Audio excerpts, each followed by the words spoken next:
ici pour vous présenter un peu tout ce qui est trait à la valorisation de l'innovation dans les entreprises. Donc, je vais vous parler beaucoup de propriété intellectuelle, mais pas que. C'est surtout comment on s'en sert pour faire de la valeur dans l'entreprise, au-delà de l'aspect juridique. Donc, je vais commencer, on va dire globalement, par la valeur d'une entreprise.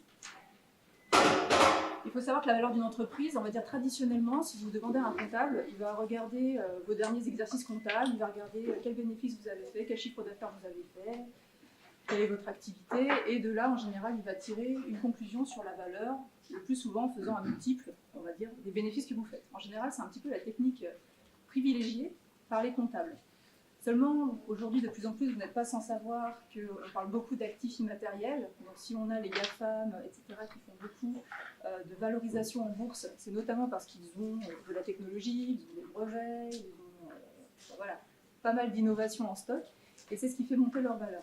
Et donc, c'est vrai aussi pour beaucoup d'entreprises, de plus en plus, puisqu'avec la transformation digitale, avec cette vague d'innovation, les connaissances aussi des salariés qui entrent en compte, tout ceci contribue à la création de richesse dans l'entreprise et contribue aussi à, on va dire, renforcer sa pérennité. Maintenant, un investisseur va regarder ce que l'entreprise a dans ses tiroirs pour savoir si elle va être rentable demain. Il va dire, ok, vous faites du bénéfice aujourd'hui. Ça, déjà, ils ont de la chance. Vous faites du bénéfice aujourd'hui. Mais demain, qu'est-ce qui m'assure que vous allez pouvoir reproduire ce bénéfice, voire l'augmenter? Et donc, ils vont regarder un petit peu dans les tiroirs de l'entreprise. Est-ce que vous avez fait de l'innovation? Est-ce que vous êtes digitalisé? Quelles sont vos ressources humaines? Est-ce qu'elles sont fidèles? Etc. etc. Ils vont creuser davantage. Donc, on va au-delà du chiffre d'affaires et de la rentabilité. On va se pencher sur les actifs de la société. Et quand on dit actifs, ce n'est pas nécessairement au sens comptable du terme, parce que bien souvent, ils ne sont pas comptabilisés justement dans le bilan, comme on a l'habitude de le faire sur la colonne actif-passif. Je ne sais pas si vous êtes comptable un peu dans l'âme ou si vous avez des notions financières. Si ce n'est pas le cas, n'hésitez pas à m'interrompre, je vous fais un petit débrief rapide. Ok, c'est bon? Vous suivez jusque-là? Jusque-là, ça va. Donc voilà, donc selon le secteur d'activité, il y a quand même maintenant 60 à 90% de la valeur de la société qui repose sur quelque chose d'immatériel. Il n'est pas nécessairement donc inscrit dans son bilan comptable. Et donc du coup, les experts comptables sont un petit peu dépassés par ce mouvement-là, parce qu'il faut maîtriser davantage de connaissances maintenant pour apprécier la valeur d'une entreprise et puis sa capacité à être pérenne dans la durée. Donc l'idée maintenant, c'est ok, donc si ma valeur d'entreprise c'est quelque chose d'immatériel, comment je fais pour développer du coup cet immatériel, pour m'assurer que mon entreprise aura une valeur au moment où j'aurai besoin de faire, par exemple, rentrer des investisseurs ou quand je voudrais revendre mon entreprise. Et comment je fais pour les valoriser? Parce que ok, je développe mes actifs immatériels, mais qui va les reconnaître? Qui va leur donner une valeur? Comment je fais pour que ce soit reconnu? Donc toutes ces questions-là, on va essayer de les aborder aujourd'hui en quelques minutes. Alors, simplement un petit panorama des actifs immatériels dans l'entreprise. Donc, il y a beaucoup de choses qui rentrent sous cette terminologie, actifs immatériels. Vous avez les clients, vous avez tout ce qui est humain, donc ressources humaines, gestion, enfin même la qualité de la relation avec vos salariés, la relation avec les actionnaires, avec les partenaires, avec les fournisseurs. Donc ça, c'est très relationnel. Et ensuite, vous avez des choses un petit peu plus, j'ai envie de dire, concrètes, plus palpables. Vous avez tout ce qui est base de données, business model de la société, ses considérations sociétales, sociales, environnementales, la propriété intellectuelle, donc ce que j'appelle PI pour les intimes, l'innovation et l'organisation. Donc tout ça, tu nous envoies ta presse ou on peut prendre une... Alors c'est filmé et après, sur demande, oui, je peux envoyer la presse à ceux qui veulent. Merci. Donc voilà, il y a tous ces aspects-là. Donc comme on le voit, on va dire les racines du capital immatériel, celles-ci peuvent être un peu appréciées de façon qualitative et quantitative avec différents indicateurs. Je ne vais pas rentrer forcément dans les détails ici. Et ici, on est plus sur du relationnel et même sur du contrat pour beaucoup. Donc on va aussi analyser un aspect contractuel. Donc moi, je vais me concentrer essentiellement aujourd'hui sur l'aspect propriété intellectuelle qui recouvre une partie de l'innovation. Parce que l'innovation de la société peut être cristallisée d'une certaine façon grâce à tous les outils juridiques qui sont autour de la propriété intellectuelle et même plus largement autour de ça. Donc on parle de brevets, on parle de marques, on parle de modèles, de logiciels, de savoir-faire, de droits d'auteur, etc. Du secret d'affaires aussi, qui est un peu lié au savoir-faire également. Donc on va se concentrer un peu là-dessus. Donc, comme je vous le disais, j'ai parlé de cristallisation, donc j'aime bien faire une métaphore physique. en disant qu'au départ, une entreprise, c'est des savoirs et des capitaux individuels qui sont regroupés dans une entité pour faire quelque chose. Donc vous avez des connaissances, vous avez des données, du savoir-faire, des compétences, une pensée, tout ça est brassé pour construire quelque chose et concrétiser quelque chose. La première forme de formalisation dans une entreprise, c'est en général son organisation. Donc on commence à faire de la documentation interne, on commence à mettre des procédures en place, on forme, on met une organisation en place. On a de l'historique qui s'accumule aussi petit à petit sur lequel on se repose pour ensuite reproduire soit des produits, soit des services et s'améliorer. Et puis tout ce qui est management de tout ça, les connaissances. Donc ça, c'est une certaine forme de formalisation dans l'entreprise, mais qui n'est pas nécessairement facile à apprécier parce que c'est vraiment du cas par cas, il faut vraiment rentrer dans le business de l'entreprise, chose qu'en général le dirigeant n'est pas trop enclin à faire. Et ensuite, vous pouvez aller un cran plus loin sur tout ce qui est cristallisation de la valeur, ce que j'appelle la création de valeur d'échange, en fait, des choses sur lesquelles vous pouvez vous reposer pour ensuite faire du business. C'est cristalliser tout ça en base de données, en savoir-faire formalisé, en secret d'affaires, en marque, en logiciel, en brevet, en dessin modèle. Et après, vous pouvez faire des contrats sur la base de tout ça, des contrats divers et variés. Et c'est aussi des cautions que l'entreprise crée de la richesse quelque part, même si ça ne génère pas encore de chiffre d'affaires, potentiellement plus tard, c'est quelque chose qui peut être intégré dans un nouveau business model, etc. Donc l'idée c'est ça, c'est comment, pour valoriser l'innovation, c'est comment on va transformer ce qu'on fait en valeur d'échange potentielle pour le futur. Donc les questions qu'on se pose, c'est quels actifs peuvent être valorisés, du coup, dans mon entreprise. Donc là j'ai parlé de propriété intellectuelle, donc en fait il y a ça. Comment et dans quel contexte je le fais? Est-ce que c'est pertinent de le faire, je ne sais pas, tout le temps? Est-ce qu'il faut le faire à certains moments dans l'entreprise? À quel moment c'est le plus pertinent? Et puis, c'est une stratégie qui doit allier différentes sphères. Donc il faut un peu avoir une vision transversale et globale de l'entreprise, puisqu'on allie tout ce qui est matière du droit, donc propriété industrielle, droit des affaires, fiscalité, et puis aussi les standards de la finance. Parce qu'il faut non seulement être reconnu par des droits, certes, mais il faut encore que les financiers reconnaissent que ces droits aient une valeur. Et donc là, il faut arriver à faire en sorte que les gens du droit et les gens de la finance se parlent, se comprennent pour acter qu'une valeur est possible sur ces données. Donc il y a différentes façons de cristalliser les choses. Alors je ne vais pas vous faire un cours sur la propriété intellectuelle, hein, c'est pas l'objet du petit déjeuner, du déjeuner. L'idée, c'est de transformer en fait autant que possible dans votre entreprise ce qui est intangible en quelque chose d'un petit peu plus tangible, donc du droit.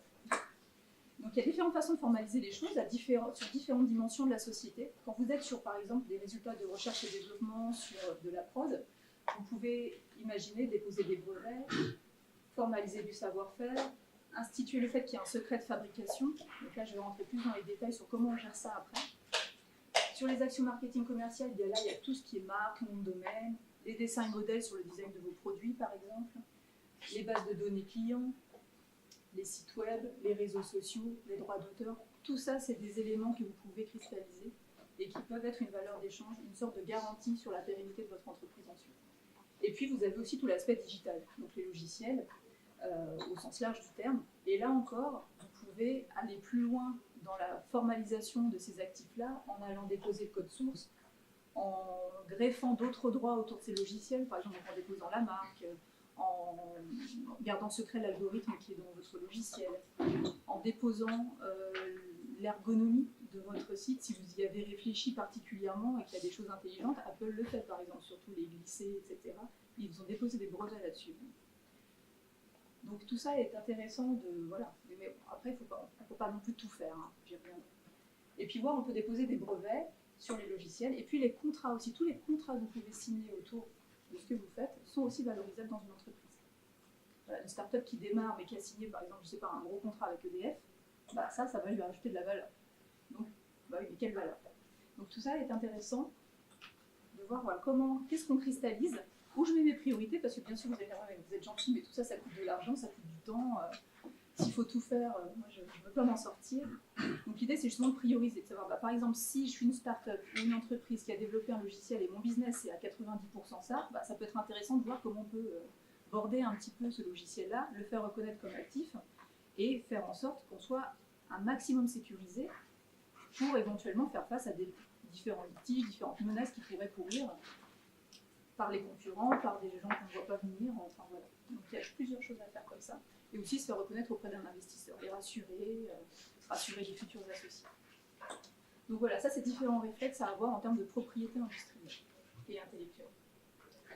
Donc je vais un peu détailler, je vais faire un petit focus sur les différents outils bien employés en général par les entreprises, on va dire les grands groupes qui s'y connaissent très bien. Après, plus on descend dans la taille d'effectifs des entreprises, moins c'est maîtrisé évidemment.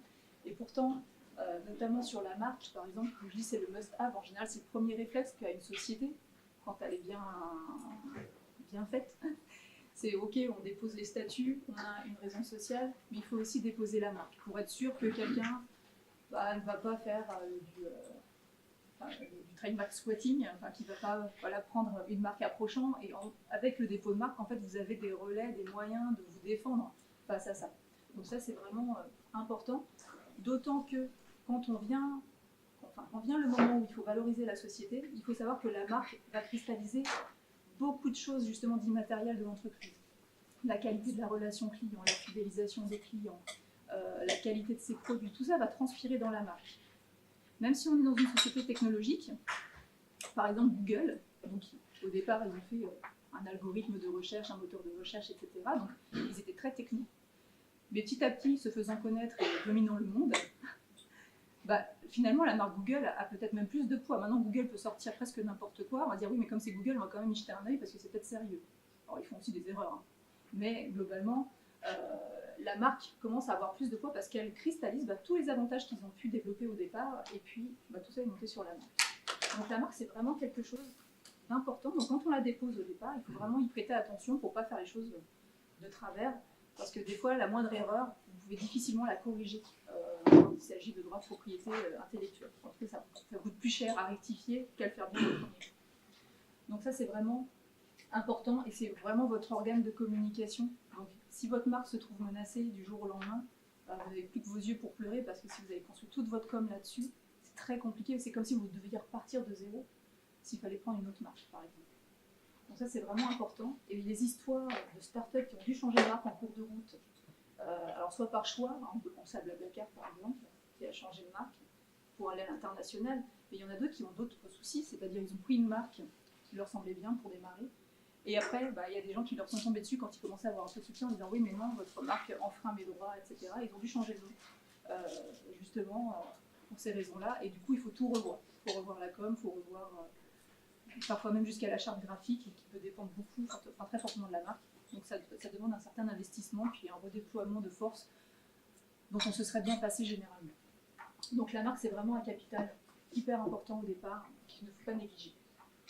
Comme on voit, là c'est le palmarès des marques, elle est mieux valorisée, ça date de 2017, mais bon globalement voilà, il y a beaucoup de graphiques et d'infographies qui sont sur internet où on peut voir justement les luttes entre les valeurs de marque des uns et des autres.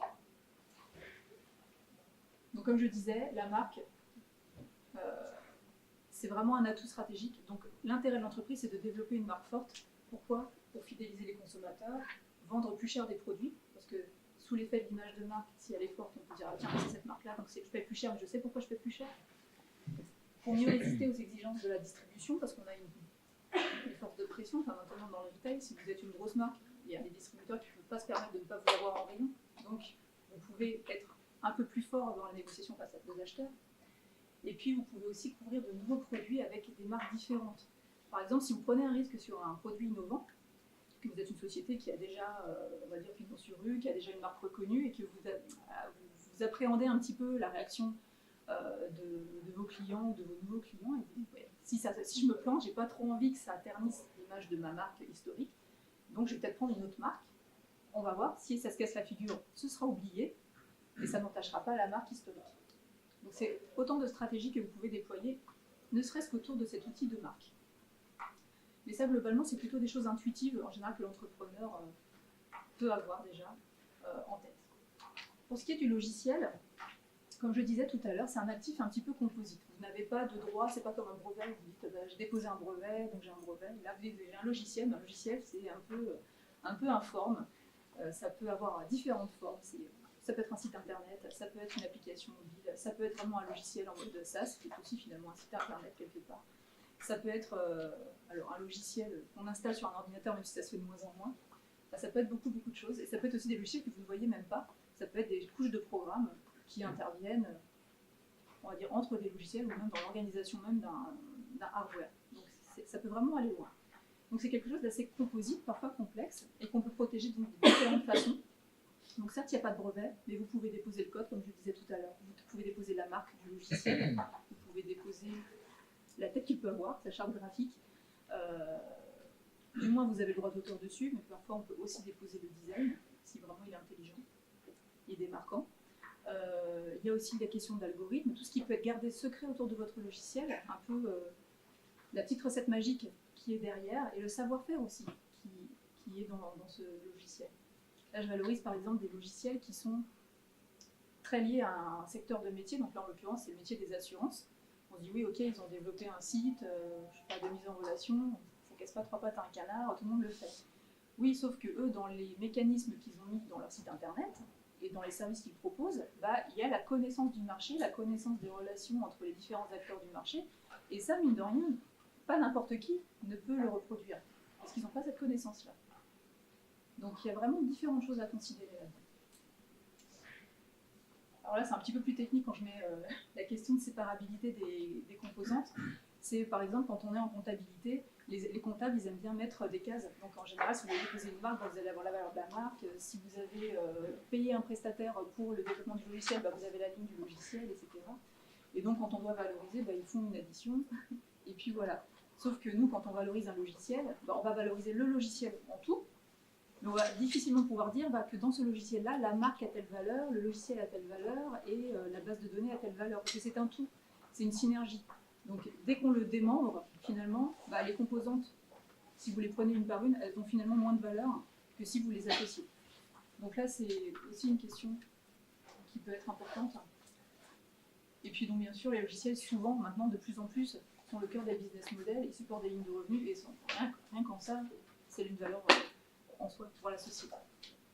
Donc voilà. Donc ce que je dis, c'est souvent assimilable à un produit, voire une branche d'activité. Donc parfois, si vous demandez à un comptable justement de vous évaluer un logiciel, qu'est-ce qu'il va faire? Il va évaluer votre activité autour de ce logiciel-là. C'est pas tout à fait exact, c'est pas comme ça qu'il faut faire. Mais je ne compte pas dans les détails. Mais voilà, il faut aller un petit peu plus loin que ça. Donc ça, c'est pour le logiciel. Le savoir-faire, alors c'est quelque chose d'encore un peu plus, on va dire, abscon, un peu plus touffu. Quelque chose que les sociétés, enfin voilà, en général, une entreprise sait qu'elle a un certain savoir-faire, mais elle est bien en peine de le décrire. Souvent, c'est voilà, bien sûr, on a un savoir-faire dans la maison, c'est ça, on sait faire ça, mais le ça, en général, il est quand même un peu flou. On ne sait pas trop vraiment c'est quoi la valeur ajoutée par rapport au concurrent lambda à côté qui est à peu près pareil. Donc là-dessus, il faut savoir que le savoir-faire peut être reconnu même au titre, enfin, c'est un terme juridique qui peut être, qui est défini donc, dans le code des impôts notamment, etc. Qui peut être lié à des contrats, donc il y a par exemple des contrats de communication de savoir-faire, etc. Donc il y a un intérêt à pouvoir formaliser, savoir de quoi on parle quand on parle de savoir-faire de l'entreprise. Qu'est-ce qui va être reconnu comme un savoir-faire? Comment je peux le protéger du coup, ce savoir-faire? Comment je peux le faire reconnaître? Comment je peux le valoriser? Donc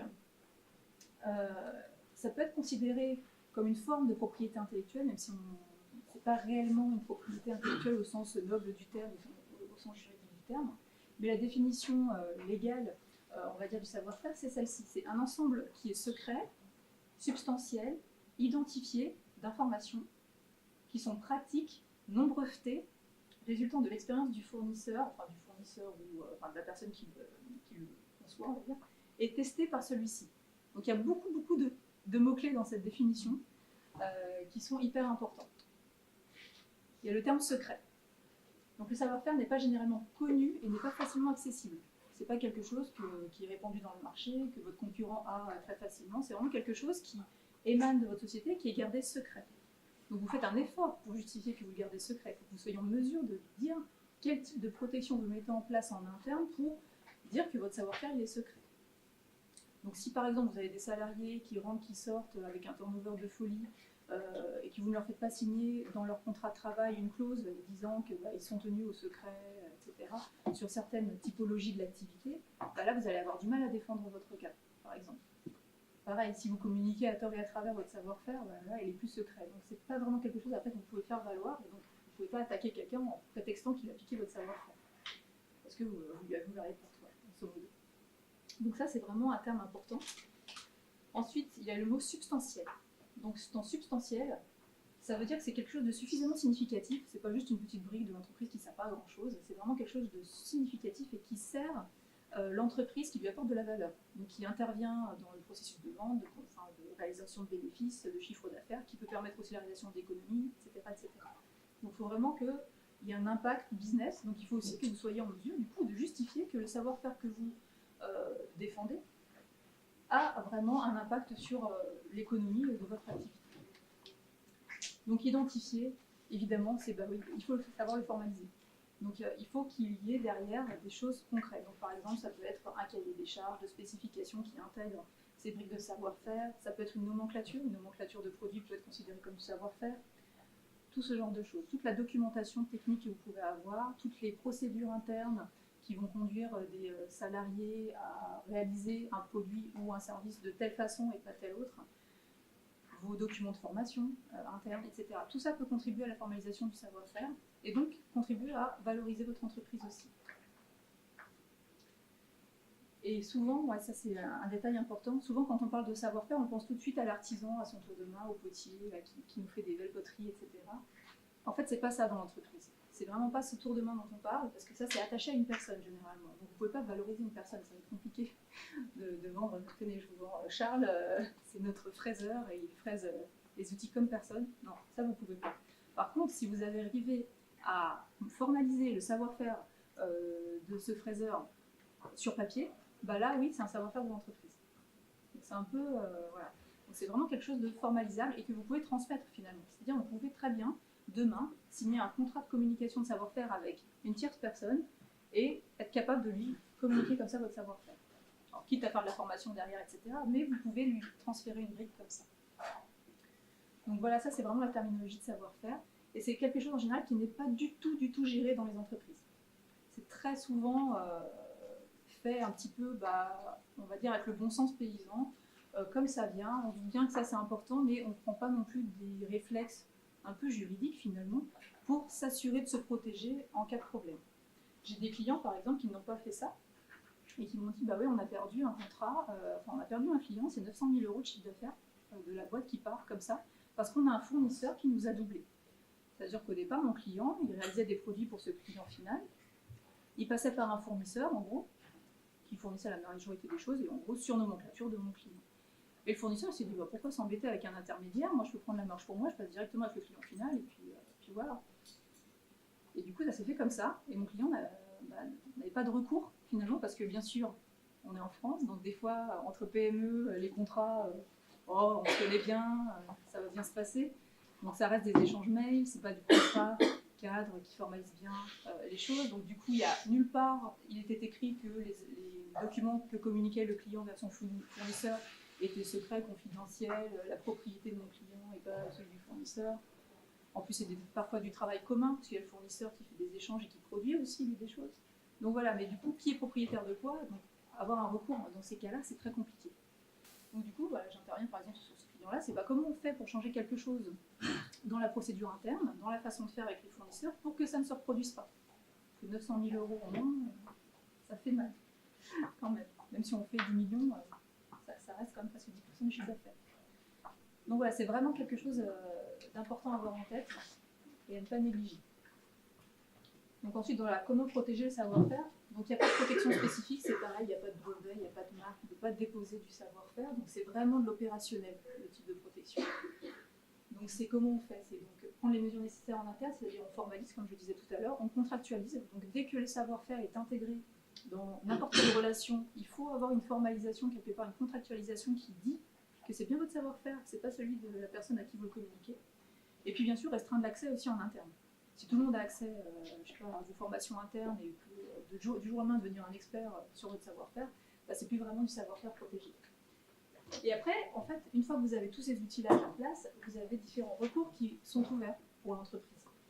En fonction des situations, c'est pareil, je ne vais pas rentrer dans un cas, dans une étude de cas pour chaque chose, Mais voilà, vous avez donc soit vous pouvez associer des droits de propriété industrielle à votre savoir-faire, c'est possible. Il peut y avoir un brevet, par exemple, sur lequel repose un certain savoir-faire, c'est possible. Donc là, dans ce cas-là, vous avez des actions éventuellement, par exemple, en contrefaçon, en vous reposant sur ce brevet-là.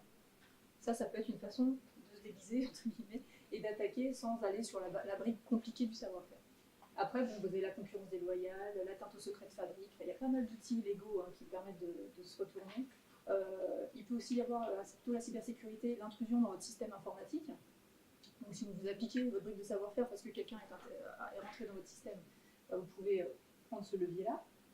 Vous pouvez porter plainte pour vol, pour abus de confiance, atteinte au secret des correspondances si quelqu'un a ouvert un courrier qu'il n'aurait pas dû, et atteinte au secret professionnel, ou alors le secret d'affaires qui est une nouvelle loi qui est très discutée. Ça a fait pas mal d'histoires, notamment avec les lanceurs d'alerte, mais c'est un outil aussi qu'on peut utiliser dans ces cas-là. Donc voilà, donc il y a quand même pas mal de leviers, donc c'est vraiment quelque chose qui vaut le coup, en tout cas, d'être réfléchi dans la société. Donc juste pour faire un petit point sur le secret d'affaires, mais je ne vais pas m'étendre non plus, il faut savoir que derrière ce secret d'affaires, au-delà du savoir-faire dont j'ai parlé, vous avez tout ce qui est renseignement commercial, les données commerciales de la société. Donc qui sont confidentielles évidemment, donc notamment la base client par exemple, typiquement rentre dans ce package-là. Donc tout ce qui constitue un avantage commercial, un avantage concurrentiel pour la société, donc les secrets de fabrication, secrets industriels et secrets commerciaux peuvent rentrer donc, sous le couvert de cette nouvelle loi du secret d'affaires. Donc ça c'est important de l'avoir en tête parce que tout ce que vous pensez que vous ne pouvez pas protéger, enfin a priori vous dites ouais toutes ces méthodes de vente, méthodes de distribution, un peu tout ce qui est procédurier finalement dans l'entreprise, vous dites ouais mais bon ça finalement c'est difficile à protéger. Bah non, si vous avez une valeur ajoutée particulière sur ces différentes briques-là et que quelqu'un, d'une façon frauduleuse, on va dire, vous appliquez ça, vous pouvez vous retourner contre lui en utilisant cet outil, et donc de la loi du secret d'affaires, protection du secret d'affaires. Donc voilà, donc là on a vu un peu tous les outils, les principaux, je ne vais pas trop m'étendre, sur voilà, comment vous pouvez cristalliser, comment vous pouvez vous servir des outils du droit pour rajouter un peu plus de valeur, sécuriser la valeur de votre société. Si vous ne le faites pas, je ne dis pas que votre société n'a pas de valeur. Mais si vous le faites, elle en aura plus. Parce qu'en fait, vous sécurisez votre activité et vous assurez à des potentiels investisseurs, des potentiels racheteurs, que vous avez fait ce qu'il fallait pour que le chiffre d'affaires que vous faites aujourd'hui, le bénéfice que vous faites aujourd'hui, vous pouvez le réaliser demain et vous pouvez m'en faire plus. Donc c'est vraiment ça qui est important. Et si vous ne faites pas donc, ces modes de protection-là, en tout cas qu'il n'y a pas une stratégie bien pensée, que dont vous pouvez justifier la pertinence, on va prendre, nous, quand on valorise, des facteurs de risque. Ok, vous avez fait ça, mais ce n'est pas protégé, donc vous avez plus de risques, en tout cas moins de latitude pour vous défendre en cas de problème, de litige, et vous n'avez pas de force d'intimidation très forte sur votre marché. Donc après, une fois qu'on a parlé de ça, il y a différentes façons, au-delà du droit, de valoriser encore davantage toutes ces choses-là. Donc avant de vous parler de valeur financière, je vais vous parler de valorisation économique, en sens, on va dire, un peu contractuel du terme. Donc il y a différents contextes de développement. Donc comme je parlais tout à l'heure de valeur d'échange, on est tout à fait là-dedans. C'est-à-dire, en fait, vous pouvez vous reposer sur ces outils. Par exemple, si vous avez des brevets, des logiciels, pour parler des trucs les plus concrets, ou de marques, vous pouvez vous appuyer là-dessus. Par exemple, les franchises, typiquement, c'est juste du contrat autour de marques. Il y a au départ une société qui a créé une marque forte, qui dit je suis suffisamment fort pour déployer mon concept en France, à l'international, et donc ils ont un concept de franchise et tout repose sur la marque. S'il y a une atteinte à la marque, la franchise, elle se casse la figure. Donc ça, c'est super important. Donc c'est une façon d'augmenter son chiffre d'affaires. Parce que si vous imaginez un McDonald's, il y a eu des histoires autour de McDonald's il n'y a pas longtemps sur le Mac, sur le Mac. Si on ne sécurise pas la marque McDonald's, ils auraient eu difficilement la possibilité de faire une franchise autour de leur marque comme ça, mondiale. Pareil pour Burger King et compagnie. Donc c'est une façon d'augmenter son chiffre d'affaires. Pareil pour les brevets, on est un peu dans la même logique. Si on est dans le cas d'une entreprise qui a développé une technologie intéressante, qui a déposé un brevet, voire plusieurs brevets autour de sa techno, en général, l'entreprise, elle exploite cette innovation sur son domaine et sur sa zone, on va dire, de chalandise, donc par exemple en France, en Europe, mais peut-être pas en Asie, peut-être pas aux USA.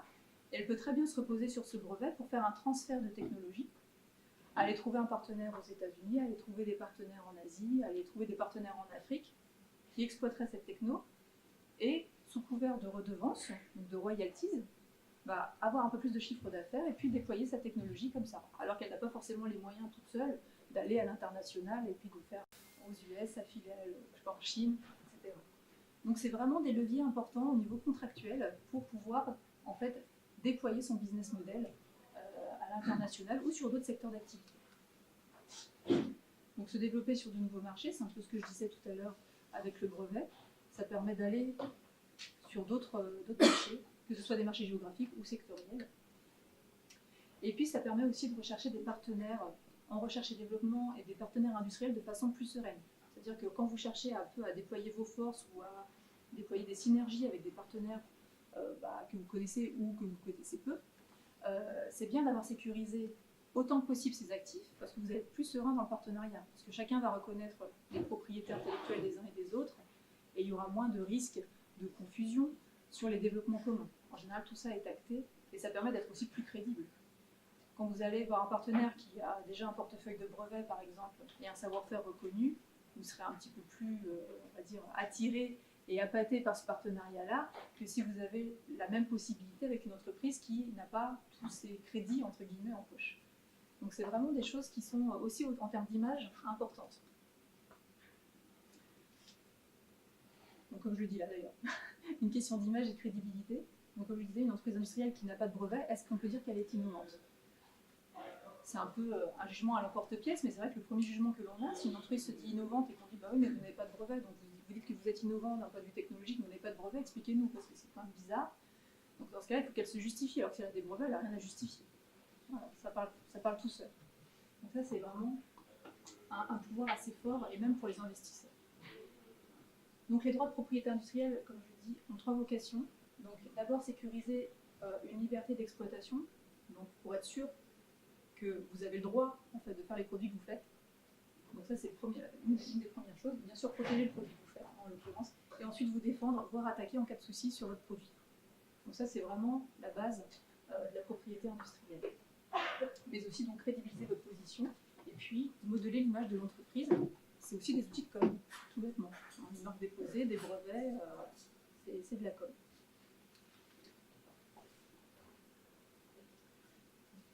Donc ça permet de sécuriser l'activité, comme je le disais tout à l'heure. Ça renforce la confiance d'un investisseur, d'un financier. Et ces droits, justement, du coup, étant reconnus, puisque des droits légaux reconnus par des titres de propriété industrielle, donc ce sont des titres comme un titre de propriété on va dire, immobilier, dans ce cas-là, vous pouvez leur affecter une valeur financière. Parce qu'ils sécurisent justement votre business model. Le business plan que vous vendez, entre guillemets, à votre investisseur va reposer en partie là-dessus. Donc les points clés là-dessus pour sécuriser votre activité et puis la valoriser, c'est donc identifier les actifs que vous pouvez protéger, voir quelle qualité de protection vous pouvez faire, comment vous pouvez l'étendre, qu'est-ce que vous priorisez. Donc là, c'est toute une stratégie voilà, de protection. Ensuite, c'est comment je développe l'exploitation de tous ces droits-là. Est-ce que je peux pousser davantage l'exploitation de mon brevet? Est-ce que je peux pousser davantage l'exploitation de ma marque? Par exemple, si j'ai déposé une marque dans la construction, mais que j'ai aussi déposé ma marque dans un truc, dans un secteur à côté, je dirais n'importe quoi, l'alimentation, et que ça s'y prête bien, et qu'en fait je n'exploite qu'en construction, ça peut être intéressant pour garder ma marque vivante, de trouver des partenariats pour l'exploiter justement sur l'alimentation. On peut très bien imaginer ça. Donc voilà, c'est comment je peux déployer cette marque et la valoriser davantage. Et puis ensuite, bien sûr, il y a la rentabilisation qui entre en jeu. Mais ça, en finance, on ne va jamais à côté. Donc comment je rentabilise mes droits? En gros, il faut que tous ces droits, toute cette politique de protection ne vous coûte pas plus cher que ce que ça vous rapporte. Tout bêtement, c'est mathématique. Voilà. Donc sur le brevet, donc là c'est un peu plus touchy, entre guillemets, parce que c'est une procédure un petit peu plus compliquée que tout ce dont je vous ai parlé là, parce que c'est timé en fait, dans le temps. Donc la question c'est oui, alors un brevet en général, la première chose qu'on dit c'est ça coûte cher, après tout est publié, donc tout le monde sait ce que j'ai fait, ça me protège pas vraiment parce qu'après j'ai pas les moyens de me défendre et donc je vois pas l'intérêt. Donc c'est souvent voilà, le réflexe des petites sociétés, le brevet c'est pas quelque chose qui leur parle. Pourtant ça peut être un outil assez malin, c'est pour ça que je mets Come to the Dark Side of Patents, parce qu'on peut jouer un petit peu avec la procédure des brevets. Donc je vous explique là très très brièvement comment ça fonctionne. En général, quand on fait une dépôt de demande de brevet, On le fait en France. Donc, dans un an, vous avez la possibilité d'étendre votre brevet sur d'autres pays. Et il existe un procédé qui est bien foutu, qui s'appelle un TCT, où vous pouvez racheter, entre guillemets, 18 mois de plus pour réfléchir, sur la plupart des pays du monde. Donc souvent, voilà, on conseille de faire ça parce que là, vous avez en gros 30 mois de protection, une priorité de protection, et vous pouvez encore choisir à quel endroit vous allez vous installer. Parce que souvent, quand on a une innovation, on n'est pas nécessairement sûr de savoir si on va aller aux US ou en Chine. Parfois, on peut avoir une opportunité qui survient, je ne sais pas, au Brésil, et en fait, on n'a pas protégé au Brésil. Et on se dit, mince, si j'avais su, je l'aurais fait. Et ça, c'est un outil qui vous permet, sur 30 mois, d'avoir encore cette possibilité de vous retourner. En disant, tiens, j'ai eu une opportunité en Uruguay, est-ce que je peux protéger en Uruguay? Il faut savoir qu'au bout de 9 mois, quand vous faites cette procédure-là, vous avez un rapport de recherche qui est émis par les offices qui traitent votre demande de brevet pour savoir si oui ou non vous avez des chances d'avoir votre brevet à la fin. Parce qu'une fois que vous l'avez déposé, ça ne veut pas dire que vous l'avez. Donc ce rapport de recherche va vous dire oui, vous avez des chances, bonnes, mauvaises, moyennes, etc. Vous pouvez réajuster le tir pour essayer d'obtenir une délivrance effective. Et en général, cette délivrance intervient quand même assez longtemps. Ça prend 1 à 3 ans parfois pour avoir une délivrance qui statue le fait que vous avez un brevet qui est reconnu, qui est valable, que vous pouvez défendre. Donc une fois que vous êtes arrivé au bout de ces 30 mois, c'est là que vous choisissez vos pays. Et après, c'est irrémédiable. Vous ne pouvez pas vous retourner en disant tiens, non, j'ai oublié ce pays-là. Non, c'est fichu. Une fois que vous avez passé ce délai-là, vous ne pouvez pas revenir en arrière. Vous êtes obligé d'imaginer une autre invention qui pourrait vous permettre de le faire.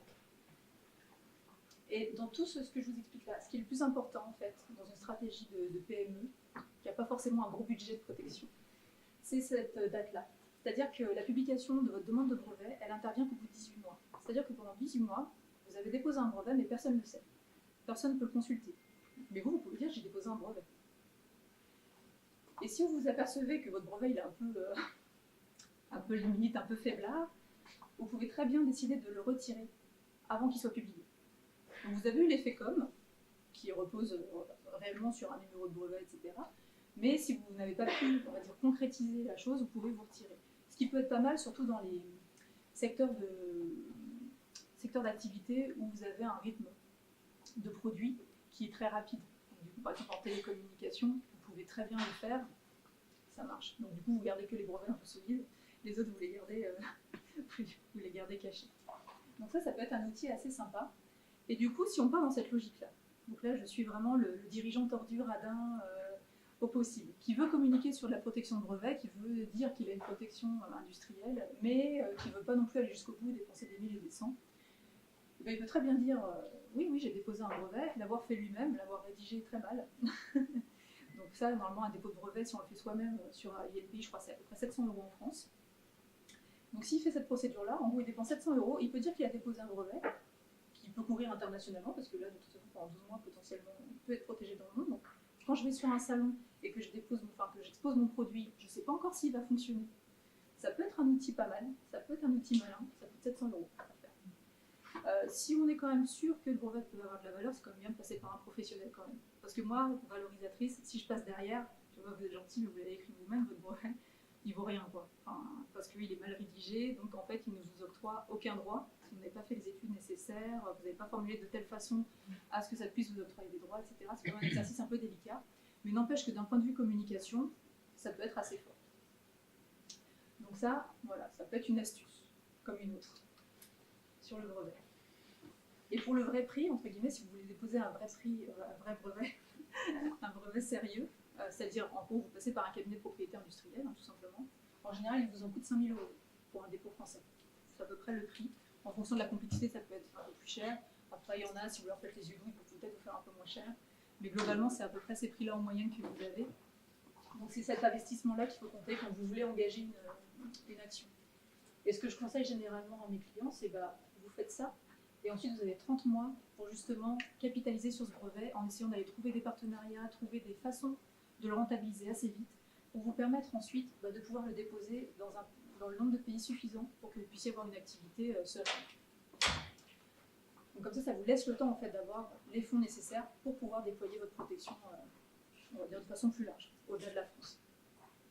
Donc ça c'est vraiment intéressant. Parce que donc là c'est 5 000 € si vous déposez en France. Quand vous passez ici en mode sur la voie PCT, c'est 5 000 € supplémentaires bien souvent. Et ce qui coûte très cher, c'est en fait au bout de 30 mois ici, quand vous passez dans les différents pays, parce que vous avez les traductions, les différents dépôts, etc. Et là, ça peut chiffrer, vous pouvez même compter 5 000 € par pays, même si après il y a des zones, mais voilà, ça peut quand même chiffrer assez vite.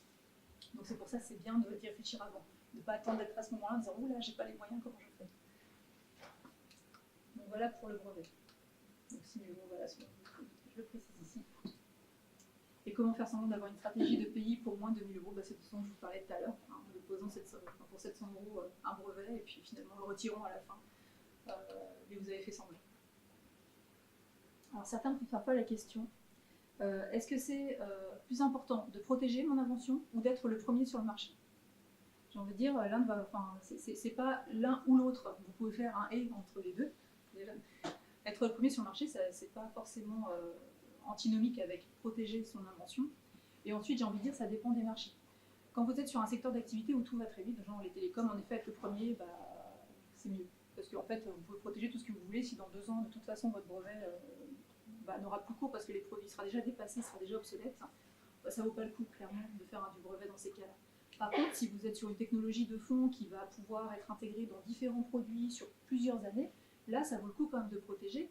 Parce que si vous êtes seulement le premier et que vous n'avez pas protégé, il y aura fatalement un second qui va peut-être vous doubler, qui sera peut-être un peu plus fort, qui aura peut-être le meilleur réseau, qui aura peut-être les meilleures idées, je ne sais pas. Mais en tout cas, qui pourra facilement vous doubler. Vous serez le premier, mais pas pour longtemps.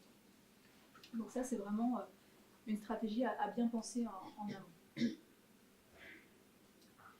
Et donc la clé pour valoriser tous ces titres de propriété industrielle, et notamment le brevet, mais c'est aussi valable pour le logiciel dans certains cas, c'est de passer par les contrats. Donc on peut sécuriser des partenariats grâce à ces outils-là. Parce que souvent, quand on fait un partenariat avec une autre société, on a toujours peur de se faire doubler, on se dit oui, mais j'ai communiqué un certain nombre de choses, je ne sais pas si mon partenaire il est confiant, je ne sais pas si la relation va durer, enfin on a plein de petits obstacles, d'autocensure qu'on s'impose, et le partenaire en face c'est pareil. Donc partir sur ces bases-là, souvent c'est quand même pas super sain, et c'est très difficile de faire un partenariat ouvert, transparent, en ayant peur que l'autre nous double d'une certaine façon. Donc du coup, quand vous avez sécurisé un petit peu les choses, en tout cas les principales briques de votre activité, ça va vous sécuriser dans ce type de partenariat-là, et ça va assainir entre guillemets la situation, la relation, et ce sera beaucoup plus simple. Et en plus, après, vous pourrez dealer aussi autour de contrats de licence, etc. Il faut savoir que par exemple, il y a des sociétés qui déposent des brevets sur des technologies. Elles ne sont pas forcément sûres qu'elles pourront l'exploiter, mais des fois, il y a d'autres brevets, d'autres sociétés qui les gênent. Elles disent, oui, moi j'ai déposé mon brevet, je vais les gêner, et comme ça, je vais peut-être pouvoir négocier avec cette autre entité des licences croisées, c'est ce qu'on appelle. Donc en gros, je négocie de pouvoir exploiter leur brevet, et eux, ils peuvent en échange exploiter le mien, et comme ça, on peut être, on va dire, en bonne intelligence, concurrent sur un marché. Voilà, donc c'est une monnaie d'échange, plutôt que de se faire détruire tout de suite, parce qu'on n'a pas les bons codes, les bons brevets pour entrer sur un marché.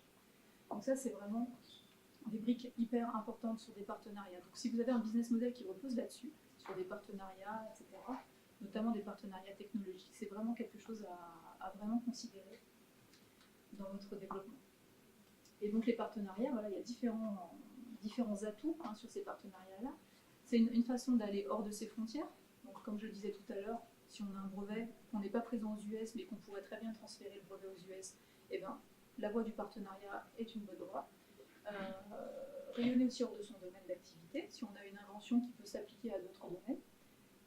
On peut aussi enrichir ses offres, c'est-à-dire convaincre un partenaire de s'associer à nous pour ajouter un service, etc. Le fait qu'on a un brevet, qu'on ait un logiciel particulier va renforcer notre position et va faire en sorte que le partenaire soit peut-être, le partenariat par exemple soit exclusif, ça peut être un argument qui pèse dans la balance. Donc aller plus vite, aller plus loin, ça c'est un rengaine qu'on entend souvent aussi quand on est avec un partenaire. Ça permet aussi de se différencier, honnêtement. Voilà. Quand on enrichit son panel d'offres autour d'un produit, autour d'un service, ça permet de tirer un peu son épingle du jeu sur le marché. Et puis aussi de construire petit à petit son écosystème. Donc avoir des partenariats qui se greffent autour de nous pour ensuite être plus fort et avoir dédoublé, même décuplé parfois, notre puissance de feu commerciale sur le marché. Donc voilà, la voie des partenariats, c'est une bonne voie. Donc là, je vous parle du brevet, mais je vous en ai parlé en fait juste avant, en disant que justement, si vous êtes dans le cadre du brevet, vous pouvez jouer sur ce timing-là, sur les 30 premiers mois, pour négocier les partenariats que vous pouvez avoir, engranger un petit peu d'argent, pour vous permettre d'étendre davantage votre protection. Donc c'est un peu un effet boule de neige. Donc là, ouais, sur la phase 1, vous pouvez chercher vos partenaires. Sur la phase 2, vous pouvez encore continuer à l'international de façon plus sereine, mais une fois que vous êtes publié, bah là, il faut mieux être sûr de soi. C'est-à-dire une fois que les gens voient votre brevet, vous pouvez, c'est à double tranchant en fait, vous pouvez plus facilement communiquer parce que vous allez pouvoir plus facilement communiquer votre brevet étant donné qu'il est publié, bah voilà. Alors qu'avant, vous avez dû signer des accords de confidentialité parce que c'était encore un document secret finalement, qui n'était pas diffusé. Mais après, tout le monde peut le voir, votre brevet. Donc après, vous pouvez aussi avoir des ennuis avec des gens qui vont dire oui, mais votre brevet, en fait, il empiète sur notre activité, etc. Donc ça peut être aussi un souci. Donc à ce moment-là, vous pouvez continuer d'étendre vos partenariats, mais voilà, vous n'avez plus besoin d'accord de confidentialité, potentiellement tout le monde sait de quoi vous parlez, avec qui vous pouvez discuter, etc. Et vous pouvez vous faire doubler beaucoup plus facilement. Surtout si vous êtes sur des secteurs hyper stratégiques. Voilà, donc ça c'était la valorisation économique. Donc en fait, comment se servir des droits de propriété industrielle, grosso modo, donc des outils de droit finalement, pour faire du business et le sécuriser. Et maintenant, je vais vous parler plutôt de l'aspect financier, c'est-à-dire comment on se sert de ces outils de droit, donc qui servent certes le business, mais en plus pour actionner des leviers financiers pour votre société et vous aider du coup à vous développer plus vite et plus fort. Donc, ce qu'il faut savoir, c'est que quand on parle finance, et moi je parle surtout ici c'est un instrument, enfin tous ces outils-là de droit dont je vous ai parlé, ce sont des outils de capitalisation. C'est des choses qui peuvent vraiment rentrer, notamment dans votre capital. Donc les titres de propriété industrielle, oui, ont une valeur financière qu'on peut estimer. Ils peuvent du coup être apportés en nature au capital d'une entité. Donc ça c'est super important, parce que par exemple quand vous êtes une start-up et qu'on vous dit bah oui mais désolé, par exemple vous voulez une subvention d'un certain montant auprès de Bpifrance, et on vous dit bah oui mais pour avoir votre subvention de 30 000 euros, il faut que vous ayez un capital de 30 000 euros. Vous dites bah oui mais j'ai pas 30 000 euros, je fais comment? Donc du coup c'est un peu le serpent qui se mord la queue. Et vous êtes un peu embêté parce que vous n'avez toujours pas la trésorerie pour avoir 30 000 euros sur votre compte en banque concrètement à la banque. Donc du coup, il y a d'autres astuces. Donc, quand on crée, notamment quand on est dans la phase de création, on constitue donc les statuts de la société. Dans ces statuts, il y a le capital. Donc généralement, le capital, l'apport en numéraire, tout le monde le maîtrise bien. Par contre, il y a d'autres apports qu'on maîtrise moins bien. C'est l'apport en nature notamment, qui a un impact direct sur le montant du capital. Et puis l'apport en industrie, mais qui, lui, n'a pas d'impact sur le montant du capital. Donc l'apport en nature, voilà, vous pouvez apporter un brevet, vous pouvez apporter un logiciel, vous pouvez apporter une marque, vous pouvez apporter des dessins, des modèles, donc du coup les valoriser pour augmenter votre capital. J'ai des clients qui font ça, mais aussi alors ça peut être des startups, mais ça peut être aussi des entreprises plus matures, qui créent une filiale et qui apportent en fait, qui structurent un petit peu un groupe pour valoriser des développements qu'ils ont faits. Donc ils créent une filiale dédiée par exemple sur une activité un petit peu différente de leur cœur historique, et qui font rentrer du coup au capital ce qu'ils ont pu développer, et ils ont un capital du coup plus étendu, voilà, ils peuvent afficher quelque chose d'un peu plus conséquent, et du coup être plus crédible face à des partenaires financiers, des partenaires industriels, parce qu'on est toujours plus crédible quand on affiche un capital de, je sais pas, 300 000 euros qu'un capital de 1 000 euros. C'est tout bête, hein, c'est le premier jugement parfois des financiers, il est là. Donc c'est vraiment un outil assez puissant. Donc une valorisation directe. Donc, par exemple, je suis une start-up technologique qui est fondée sur un brevet qui a été déposé par exemple, un des chercheurs fondateurs. Et bien, on va valoriser ce brevet-là, l'apporter au capital, et donc parfois, voilà, ça fait un mécanisme qui vous permet de passer d'un capital de, je sais pas, 5 000 euros, parfois à 300 000 euros, voire plus. J'ai des sociétés comme ça qui se sont constituées avec une capitalisation à 2 millions d'euros. Et ça passe. Et pourtant, vous ne l'avez pas dans vos caisses. Vous n'avez pas l'argent.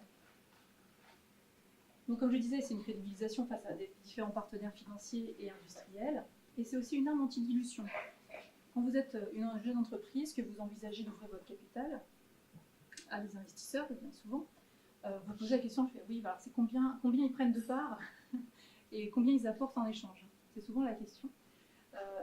Et il faut savoir que quand vous avez sous le coude des titres de propriété industrielle, comme ça, donc un brevet, des logiciels, etc., si vous les apportez, donc mécaniquement votre capital est plus haut, et donc vous êtes moins dilué. Vous avez un peu plus de marge de négociation avec votre investisseur, donc peut-être qu'au lieu de prendre 20% de votre capital, il n'en prendra que 10%, parce que vous avez su manier des outils financiers, alors qui déjà ont crédibilisé votre posture financière par rapport à l'investisseur, vous dire, oui, ils vont peut-être pas vous parler de la même façon si vous avez fait ça.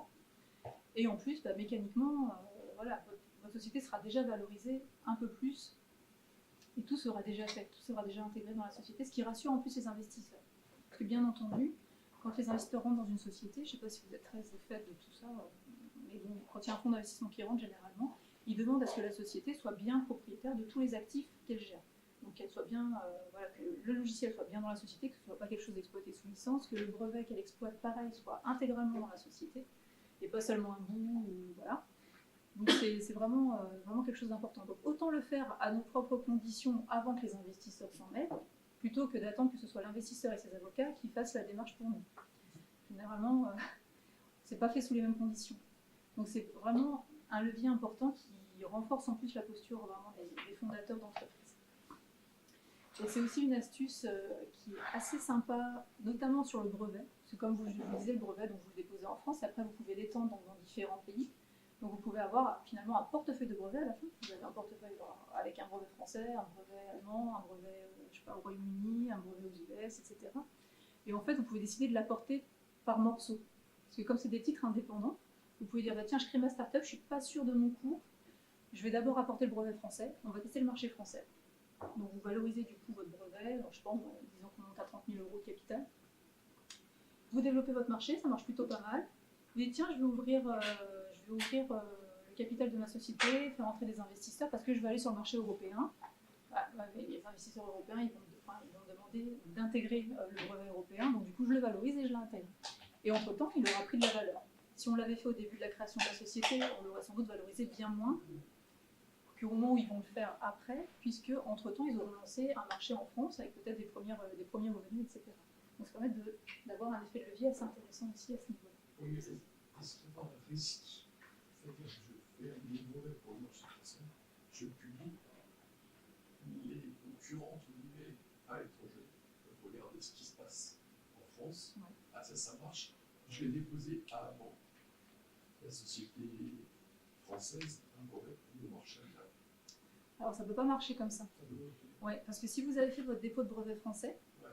vous avez en fait une date de priorité. Ouais, vous êtes protégé sur. En fait, c'est cette date-là qui compte. Quand vous déposez, quand vous étendez votre protection, c'est la première date qui compte. Et c'est ça qui est très fort en fait. Donc, concrètement, les deux sociétés, une en France, une en Allemagne, posent un brevet, on va dire, identique. Ouais. Et celui qui C'est le premier qui gagne. Qui gagne au niveau européen. Ouais. Ou mondial. Tout à fait. C'est cette date-là qui compte, la première date de dépôt. C'est pour ça que généralement, il y a des sociétés qui temporisent et qui disent ouais, mais j'ai pas le budget, etc. et qui retardent un petit peu le dépôt. On leur dit mais chaque jour compte en fait. Parce que si vous êtes sur un marché un peu tendu, vous n'êtes pas à l'abri qu'un autre brevet soit déposé entre-temps et qui va vous gêner. Donc du coup, dès que vous pouvez, faites-le. Ouais. Donc ça, c'est vraiment, vraiment important. Alors après, oui, il y a un point de vigilance sur la fiscalité quand même, parce que là, je vous parle d'outils très séduisants. Mais il peut y avoir des impacts fiscaux. Alors sur le brevet, les impacts fiscaux sont minimes parce que c'est très avantageux en France quand on fait un apport de brevet dans une société et qui reste suffisamment longtemps, c'est-à-dire 8 ans au moins. En fait, vous êtes exonéré de la plus-value si vous revendez vos parts. Si vous revendez vos parts avant, bah, vous avez une plus-value à payer qui est dégressive sur ces premières années. Donc ça, c'est plutôt un truc intéressant. Par contre, sur le logiciel, on est sur un dispositif fiscal qui est différent. Donc quand vous apportez un logiciel dans une société et que c'est en votre nom propre, donc vous êtes une personne physique qui a développé dans son garage, on va dire, un logiciel et que vous l'apportez, vous êtes normalement tenu de payer une plus-value, de payer l'impôt sur la plus-value directement, tout de suite, si vous le déclarez. Il y en a qui ne le déclarent pas. Bon, alors, je ne citerai pas de nom, mais il y en a qui font voilà, que ça marche comme ça, et ça passe parfois, mais ça peut ne pas passer. Donc c'est quand même un peu dangereux, donc c'est bien quand même de l'avoir à l'esprit. Donc du coup, le montant de valorisation est important parce que cette plus-value, comment elle est calculée parce que bon, celui qui a développé dans son garage avec ses propres mains, qui n'a pas de facture, on va dire, de prestation quelconque, il va avoir du mal à justifier d'un prix d'achat et faire une différence avec un prix de vente. Donc du coup, c'est voilà, selon les organismes de fisc qu'on a en face de nous, on peut être du coup taxé sur la totalité de l'apport, ce qui peut faire mal. Donc, voilà. Du coup, c'est quand même bien de l'avoir à l'esprit. J'avais fait un livre blanc il y a 2 ans sur tous ces aspects-là. C'est comment on fait pour anticiper ça Donc l'idée, c'est que quand on est développeur justement et qu'on fait quelque chose dans son garage, il vaut mieux s'instaurer en tant que société, entreprise individuelle, parce que quand vous êtes en entreprise individuelle, vous n'avez pas les mêmes systèmes fiscaux qui interviennent, et du coup là, vous pouvez un peu temporiser les choses. Et donc là, c'est quand même hyper pratique. Donc du coup, il y a quand même pas mal d'outils de droit qu'il faut avoir un peu en tête pour ne pas se faire avoir, entre guillemets, et payer, et se retrouver à sortir plus de cash que ce que ça va nous rapporter, l'histoire, parce qu'on a fait un apport de logiciel. Et parfois, on n'a pas le choix, on est obligé de faire cet apport parce qu'il y a des investisseurs derrière qui attendent que le logiciel soit dans la boîte. Donc du coup, on est obligé de l'apporter, et il y a une incidence fiscale potentielle. Et donc, quand je parle des autres droits, c'est-à-dire tout ce qui est en fait, qu'il n'y a pas de titre de propriété industrielle, vous n'avez pas de tampon, grosso modo, d'un office qui vous dit oui, vous avez ces droits-là.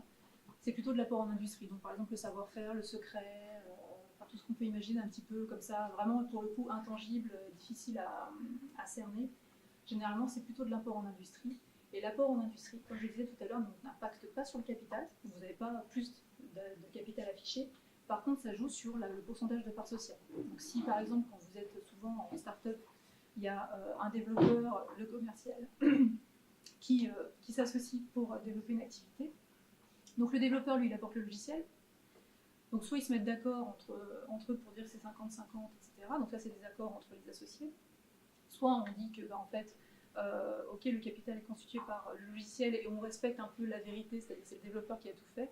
Et le commercial, pour pas qu'il soit en reste, lui, il apporte peut-être un réseau, des choses comme ça, donc qui peuvent être valorisés en tant qu'apport en industrie, et du coup qui lui octroie des parts sociales.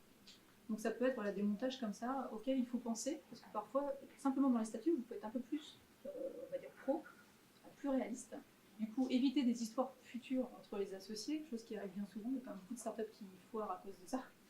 Donc ça peut être bien d'être d'équerre dès le départ, avec les bons outils et les bonnes valeurs. Donc ensuite, je dis que c'est des instruments juridico-économiques. Alors ça parle plutôt, on va dire, aux entreprises matures. Comme je disais, il y a des sociétés qui vont créer des filiales, ou des choses comme ça, et qui vont en fait en profiter pour faire des flux financiers sous prétexte de ça. Donc il y a des sociétés qui vont créer une holding, par exemple, où ils vont mettre leurs brevets. En fait, ils vont se découper. Alors je vais essayer d'être hyper claire. Par exemple, une société qui fait du développement de produits et puis qui les vend, elle va peut-être faire deux entités. Une entité qui va faire de la R&D et une entité qui va se charger de la commercialisation, de la distribution.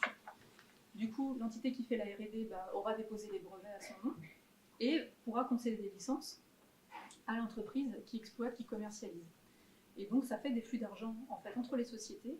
Donc, même si la société qui a créé, qui a développé le brevet ne peut pas le valoriser en tant que tel, on va dire comptablement, parce que c'est fait en interne, donc il n'y a pas d'apport possible, c'est déjà là. En fait, c'est les flux financiers de licence entre les autres entités qui vont permettre de valoriser quelque chose dans sa comptabilité. Et donc d'être reconnu comme ça, comme un élément de valorisation de la société. Donc c'est des petits outils comme ça qui sont souvent faits, mais en général plutôt par les gros groupes et les ETI plus que par les PME. Mais moi, il y a certains dirigeants un peu malins qui le font. Donc c'est une façon de faire les choses et qui est assez futée, dans le sens où c'est pas forcément très coûteux de le faire, si vous le faites au départ de façon très, très sereine. Et que comme ça, vous pouvez dissocier un peu tout l'aspect R&D de votre société, l'aspect par exemple IT, donc tout ce qui est digital, et puis l'aspect, on va dire, plus commercial, opérationnel, par exemple une intervention, s'il y a des interventions comme ça qui sont plus sur les ressources humaines. Et dans ce cas-là, vous avez trois entités, et entre ces entités, vous pouvez faire circuler des flux d'argent, donc des flux intra-groupes, sous couvert de licences, de partenariats, des choses comme ça. Donc c'est vraiment des outils importants qui peuvent du coup avoir une incidence sur la valorisation ensuite, pour reconnaître des flux, et appuyer des valos qui soient vraiment incontestables. Donc là, je vais résumer, parce que je vous ai sorti pas mal de choses, ça va être un peu ardu. Donc n'hésitez pas à m'interrompre si vous avez des questions aussi. Donc en résumé, à quel moment ça peut être intéressant de faire une évaluation financière? Parce qu'on a bien compris, donc il y avait tout un système opérationnel de protection, etc. Ça coûte l'argent de la protection, ou le coût, on va dire, organisationnel de mettre certains éléments en place dans son organisation. Mais le moment où on valorise financièrement, on se dit, bah tiens, je vais faire une expertise là-dessus pour savoir exactement combien ça rapporte, parce que c'est un levier stratégique en effet. Il y a différents impacts. Donc, comme je en parlais tout à l'heure, l'apport en nature, en capital, donc ça en général, quand on se pose cette question-là, c'est l'un des premiers leviers auxquels on pense. Après, souvent, quand on recherche des financements, on se dit tiens, je veux valoriser ma société pour pouvoir lever des fonds, tout simplement. Après, ça, c'est plus pour les sociétés, on va dire, plus matures, c'est-à-dire quand elles ont vraiment un portefeuille d'actifs immatériels important, et du coup, elles ne savent pas réellement lesquels sont les plus valeureux. Elles ont besoin d'avoir une vision sur l'impact financier que peuvent avoir certains actifs pour prioriser les investissements et les protections ensuite. Donc là, ça peut être une façon aussi de mieux diriger un peu tout ça, mieux investir. Donc là, on est plutôt côté investisseur, où ils vont vouloir une valo d'une start-up, d'une entreprise dans laquelle ils veulent entrer. Mieux négocier, vendre, s'associer. Donc là, c'est plus sur les partenariats pour mettre en avant certains actifs et puis les valoriser en cas de problème. Comme ça, la valeur est reconnue par les parties. Et puis, donc, valoriser certaines activités internes. C'est ce dont je parlais tout à l'heure. C'est un peu la restructuration interne d'un groupe pour reconnaître les différents pôles de valeur de la société. Donc voilà les différents moments où l'évaluation financière peut émerger. Parce que souvent, c'est pas un réflexe du tout chez les dirigeants. Donc pour déterminer la valeur financière, c'est vraiment un outil stratégique en fait, de pilotage. Ça, c'est voilà, pour mesurer la portée des décisions, et ça, c'est plus voilà, pour mieux diriger son entreprise. Et ça, c'est plus pour les entreprises matures quand même. Donc, voilà. Et mieux valoriser son entreprise. Donc quand est-ce qu'on évalue finalement? Donc, quand il y a une transaction, souvent c'est là qu'on se pose la question. Donc on a une acquisition, une vente, une création de joint venture, une réorganisation en interne. Donc là on se dit tiens, comment je répartis les choses, qu'est-ce que je valorise, comment on fait, c'est quoi la valeur de ma société. Et donc là, bien sûr, c'est des sujets juridiques qui sont importants, donc vigilance là-dessus. Ensuite, il y a des exigences tout bêtement réglementaires qui imposent parfois de faire des valorisations sur certains actifs. Donc, et logiquement, c'est pareil, là c'est plus pour les grosses sociétés, parce que c'est souvent des sociétés qui ont des actifs, mais qui ont aussi des normes comptables particulières et qui leur imposent de définir des politiques de prix de transfert, des allocations du prix d'acquisition. Enfin, ça c'est un peu technique, je ne vais pas passer les détails. C'est très comptable. Et puis donc le pilotage de l'entreprise. Donc là on est plus sur la sphère stratégique, où on veut identifier les actifs, savoir où est la valeur de la société, parce que la valeur d'aujourd'hui n'est pas forcément celle de demain. Donc demain c'est quoi nos paris, où est-ce qu'on met nos billes pour s'assurer que notre société dans 10 ans, enfin 10 ans peut-être pas, mais dans 2-3 ans soit bien valorisée ou mieux valorisée, parce que je veux revendre. Typiquement, voilà, je suis une PME, je veux revendre parce que je veux aller à la retraite, et dans 3 ans je veux revendre ma société, je veux mettre tout en ordre pour qu'elle soit valorisée au mieux dans 3 ans. Qu'est-ce que je fais? Donc ça peut être une technique aussi qui impose de recourir à l'évaluation. Et puis donc la gestion et le pilotage des actifs, voilà, vraiment toute la sphère stratégique, purement et simplement. Donc voilà les différentes occasions où cette question peut surgir. Et comment on fait? C'est souvent la question, mais oui, mais c'est bien gentil, mais comment vous arrivez à évaluer ça? Donc je ne vais pas rentrer dans le détail des méthodes, parce que sinon je vais vous assommer pour de bon. Mais il y a en gros 3 approches généralement. Il y a une première approche qui est par les coûts, donc souvent ça vous pouvez le faire vous-même, hein. C'est de savoir combien vous avez investi dans tel logiciel, dans tel brevet, dans telle marque pour la mettre en place. Donc vous avez le coût historique, le coût de remplacement, après vous avez plusieurs coûts, le coût de reconstitution. Vous avez l'approche par le marché, donc là il s'agit simplement de savoir s'il y a eu des transactions comparables pour voir si vous pouvez vous aligner ou pas avec ce qui s'est fait sur le marché. En général, c'est des données qui sont quand même difficiles à avoir, parce que souvent sur ces transactions-là, vous avez des montants globaux, mais vous ne savez pas exactement qu'est-ce qui a été valorisé à combien. Vous n'avez pas de dichotomie qui a été faite entre le brevet, le machin, le truc, le logiciel. Donc du coup, c'est très difficile d'avoir de vrais comparables utilisables. Et puis l'approche par les revenus, où là, grosso modo, pour la faire courte, on se repose sur le business plan de la société, qu'on critique, qu'on évalue, et qu'on réduit à l'impact sur l'actif. C'est-à-dire, par exemple, si je suis une société qui a plusieurs lignes de produits, plusieurs lignes de services, etc., et qu'on nous demande d'évaluer un brevet, on va regarder, bien sûr, les chiffres d'affaires qui sont liés à ce brevet-là. On ne va pas regarder le reste. Et ensuite, il y a différentes méthodes qui permettent de trouver une valeur sur cette base-là. Donc voilà un petit peu les méthodes qui existent. Donc c'est quand même des choses un petit peu à prendre vraiment dans la technique. Tout ce qu'il faut savoir, c'est que généralement, pour faire ça, il y a de nombreux critères qui sont pris en compte sur toutes ces sphères-là. Donc il y a certes la sphère financière avec les méthodes qui sont typiquement financières, mais il faut avoir quand même des connaissances techniques et technologiques bien souvent, surtout si on parle de brevets et de logiciels, pour les marques un peu moins.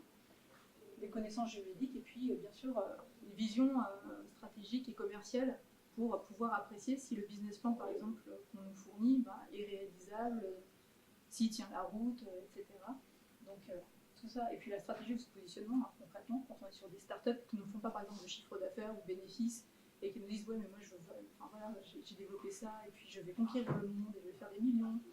Et il faut être en mesure de savoir si son positionnement est juste et peut supporter le business plan qu'elle veut proposer aux investisseurs. Donc il n'est pas rare qu'on revoie le business plan un petit peu à la lumière de tout ça. Donc là-dedans, il y a plusieurs critères qui rentrent en ligne de compte. Et il s'agit d'être impartial, évidemment. On se positionne généralement en tant qu'expert indépendant quand on passe par un externe. Après, quand on le fait en interne, c'est vrai qu'on est toujours un petit peu biaisé dans la société, mais parfois ça peut suffire. Ça dépend vraiment du contexte. Donc voilà pour ça. Alors sachez, si jamais, je ne sais pas si c'est le cas parmi vous, si vous avez, pour les types de propriété industrielle pure et dure, tout ce qui est marque, brevet, modèle, on a développé nous un outil en ligne qui s'appelle iPeanuts et qui permet justement d'évaluer avec vos propres données, avec ce que vous connaissez de vos titres, quel prix, combien ça vaut, voilà, d'avoir une estimation indicative. Donc ça permet d'avoir ça de façon plus accessible, on va dire, du point de vue budgétaire, que de faire une expertise indépendante, parce que généralement c'est du temps, c'est de l'argent, et c'est pas forcément opportun, parce qu'il faut vraiment que ce soit dans des contextes très importants, du genre en levée de fonds, ouverture de capital, où vraiment vous avez une responsabilité juridique qui est associée à cette valeur. Mais si c'est pas le cas, si c'est juste une question que vous vous posez pour savoir déjà, est-ce que c'est intéressant de faire une expertise indépendante vraiment, parce que déjà le jeu n'en vaut pas forcément la chandelle parfois. Donc c'est bien d'avoir une petite estimation. Et si vous pensez que le potentiel peut être important, est-ce que ça vaut le coup d'aller plus loin ou pas, ou est-ce que vous avez simplement besoin de vous rassurer dans une négo? Voilà, ça peut être un outil que vous pouvez utiliser, qui est assez simple. Vous sélectionnez ce que vous voulez valoriser, vous répondez à un questionnaire, il y a 30 questions, donc juridique, technique, marché, finance, etc. Il y a un expert qui analyse et donc sous 3 jours vous avez votre estimation. Donc voilà, ça c'est une offre qui existe et qui est accessible aussi sur le CCI Store, parce que vous connaissez, c'est la vitrine des solutions digitales approuvées entre guillemets par les CCI de France. Donc voilà, j'ai essayé d'être assez concise. Merci.